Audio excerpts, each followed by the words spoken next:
Hello friend, जय हो मैहर की माँ शारदा की। तो फाइनली दोस्तों, आज हम आपको एक कहानी के रूप में एक चीज़ जो बहुत ही बड़ी जानकारी है आप लोगों के बीच में शेयर कर रहा हूँ। क्योंकि दोस्तों, ज्ञान तो सब सीखते हैं, गुरु विद्या सब लेते हैं, गुरु मंत्र तो सब लेते हैं, लेकिन यह चीज़ जानना बहुत ही ज़्यादा ज़रूरी है कि सबसे पहले आप उसका पता लगा लें कि यह आदमी ज्ञान लेने के लायक है या नहीं। कुछ लोग ज्ञान सीखने के बाद इसका गलत तरीके से उपयोग करते हैं या फिर अपनी ज़िंदगी बर्बाद कर लेते हैं, और साथ में जिसकी शादी होती है उस लड़की की भी ज़िंदगी बर्बाद हो जाती है। तो इसी सब चीज़ का ध्यान देते हुए कुछ जानकारियां हैं तो मैं शेयर करता हूं कि जो हमारा मध्य प्रदेश है, मध्य प्रदेश की जो सतना ज़िला है, अमरपाटन क्षेत्र, वहाँ पर दोस्तों एक गांव है जिसका नाम मझगवां है। तो उस व्यक्ति ने कहाँ से ज्ञान सीखा, कैसे सीखा, इस चीज़ का तो विशेष ध्यान नहीं है। लेकिन दोस्तों, यह जानकारी है कि उस बंदे के पास एक ऐसा ज्ञान है कि वह बंदा कभी भी कोई कार्य नहीं करता, यानी बनी मजदूरी कुछ भी नहीं करता, और पैसा उसके पास इफ़रात रहता है।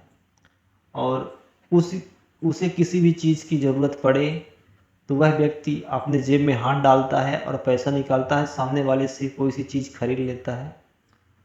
तो यही सारी जानकारियां हैं दोस्तों, और उस पैसे का वह गलत उपयोग करता है। तो मैं यही चीज़ कहूँगा कि जो लोग ऐसी विद्या सीखते हैं, और उन गुरुओं से भी मैं यही कहूँगा जिनके पास ऐसी विद्या उपलब्ध है, तो ऐसे किसी भी व्यक्ति को ज्ञान ना दे कि उसका घर परिवार नष्ट हो जाए। ऐसे व्यक्ति को ऐसा ज्ञान दें कि उसका गृहस्थ आश्रम अच्छे से चल सके।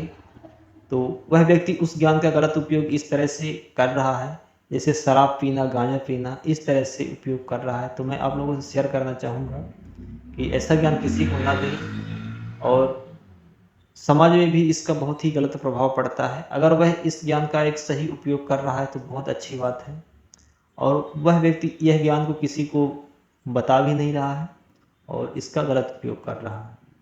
तो इससे मुझे कोई दिक्कत तो है नहीं, लेकिन दिक्कत दोस्तों इस बात की होती है कि ऐसे कैसे गुरु थे जो उन्होंने ऐसे व्यक्ति को ज्ञान दे दिया कि जिसकी शादी हुई उस लड़के से, तो उस लड़की का जीवन व्यर्थ हो गया, यानी खराब हो गया, क्योंकि वह अपना घर परिवार सब कुछ छोड़ करके, लड़के बच्चे भी हैं तो वह छोड़ करके बाहर घूमता रहता है और शराब के नशे में धुत रहता है। तो ऐसा ज्ञान किसी को ना दें, और ऐसी विद्या अगर आपको मिले कहीं से भी तो उसका आप लोग गलत उपयोग ना करके उसका सही उपयोग करें, और किसी को मूर्ख ना बनाएं। यानी किसी से अगर आप कोई सामान खरीद रहे हैं तो उसका जो मेन धन है उसको उसको उसका हक उसको पूर्ण रूप से दे दें, और ऐसी विद्याओं का गलत उपयोग ना करें।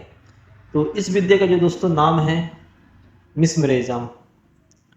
तो यह विद्या लगभग लुप्त हो चुकी है, किसी न किसी व्यक्ति के पास है ऐसी विद्याएं, और इससे बहुत ही आसान तरीके से दोस्तों कार्य हो जाते हैं। अगर कोई किसी को मार रहा है या किसी के पास पैसा नहीं है, किसी की जान बचाना है, तब भी आप इसका उपयोग कर सकते हैं। बाकी अन्यथा किसी के पेट पर या किसी को धोखाधड़ी के लिए इस ऐसी विद्या का उपयोग आप लोग ना करें।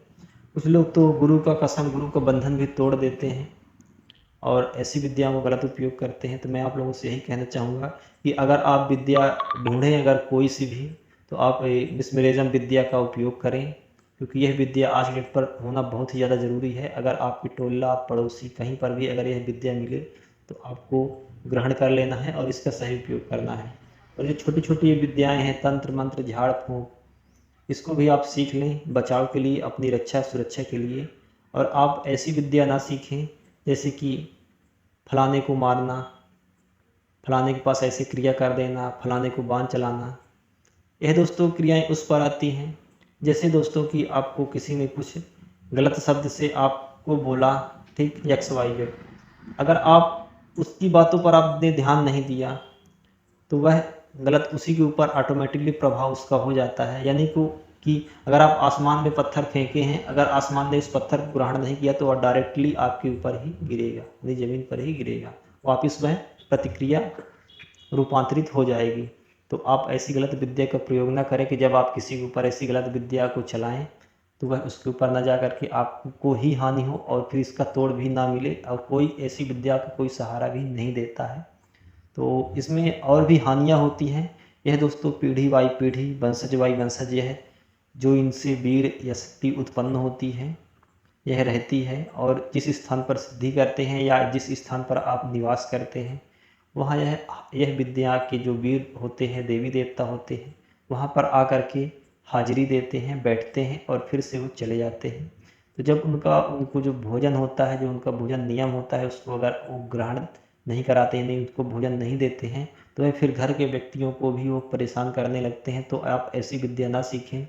आप तो बहुत ही खुशी के साथ में सीख लेते हैं कि फलाने ने ऐसा वीर या ऐसी शक्ति को बताया और मैंने सीखा, इसका प्रयोग किया। तो यह अभी तो ठीक है, अभी तो चलता रहेगा, सतत प्रक्रिया है।